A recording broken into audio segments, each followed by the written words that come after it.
As 2024 draws to a close, Palestinians are counting the cost of Israel's war on Gaza. More than 44,000 men, women, and children have been killed. Survivors' homes are in ruins, and now Israel's turning its attention to 2025 and it's setting its sights on the occupied West Bank. Violence against the Palestinians has surged there too, but there's another threat, a political one. Senior members of Israel's government want to annex the occupied West Bank, call it their own, and more than likely deal a terminal blow to any hope of a Palestinian state. Hello, I'm Darine Abugaida.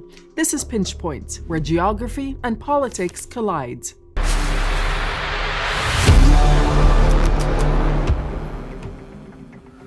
Here's what we're talking about. The occupied West Bank, so called because it sits on the west bank of the River Jordan. It was occupied by Israel after the 1967 Arab-Israeli War. Israel calls the West Bank by the biblical names of Judea and Samaria, and the push to bring it under Israeli sovereignty is being led by this man, finance minister and illegal settler Bezalel Smotrich. He's counting on the support of the incoming US President Donald Trump.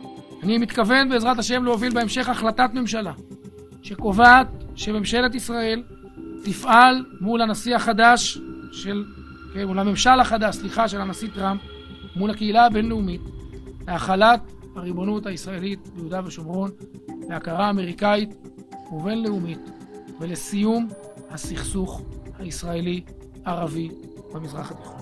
שנת 2025 תהיה בעזרת השם שנת הריבונות ביהודה ושומרון. And Trump has dropped many hints of his support for Israel's right wing. Let's take a listen to just one of them, given during a campaign rally in New Jersey in August. When you look at the map, a map of the Middle East, Israel is a tiny little spot compared to these giant land masses. It's really a tiny spot. I actually said, is there any way of getting more? It's so tiny. Well, there's a map out there which shows the true ambitions of some Israelis. Even soldiers are wearing it as a patch on their uniforms. They call it Greater Israel.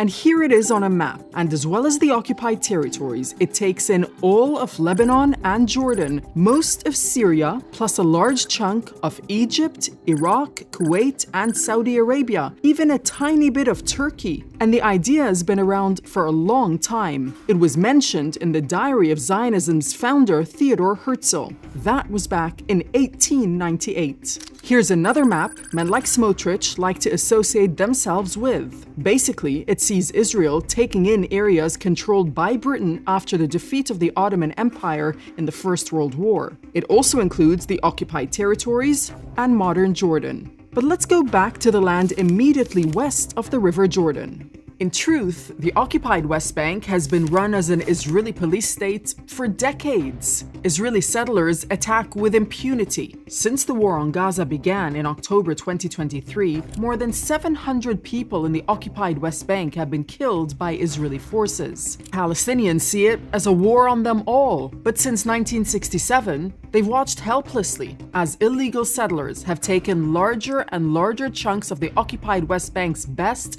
most fertile land the Palestinians need for their own state. Today, there are at least 250 settlements and outposts in the occupied West Bank and occupied East Jerusalem. The settler population is growing faster than Israel's overall population. About 10% of Israel's 6.8 million Jewish citizens live in these settlements. And remember, they all violate the Fourth Geneva Convention, which prohibits an occupying power from transferring its population to an area it occupies. So these settlements, illegal under international law. Many Israelis have always had designs on the occupied territories and beyond. Prime Minister Benjamin Netanyahu used a speech at the United Nations General Assembly in New York to show a map which conspicuously ignored both the occupied West Bank and Gaza. The map incorporated them into Israel, part of a trope describing Israel's borders as stretching from the river to the sea.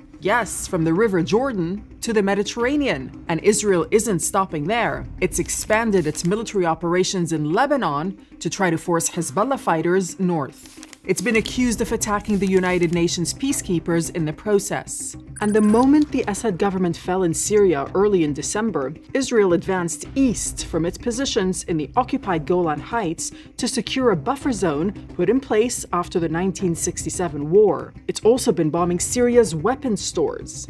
The Syrian army abandoned its positions.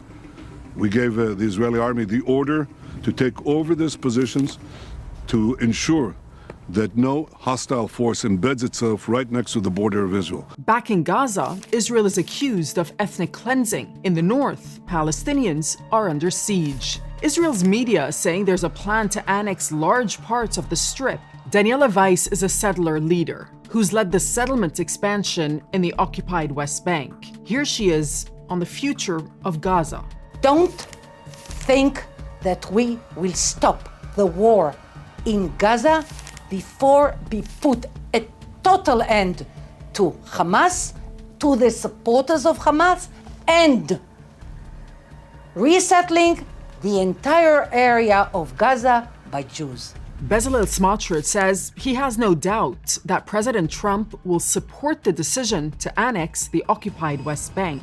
The question now is, how far is Israel prepared to go to realize its territorial ambitions? And how many more people, Palestinians and others, are going to die in the process?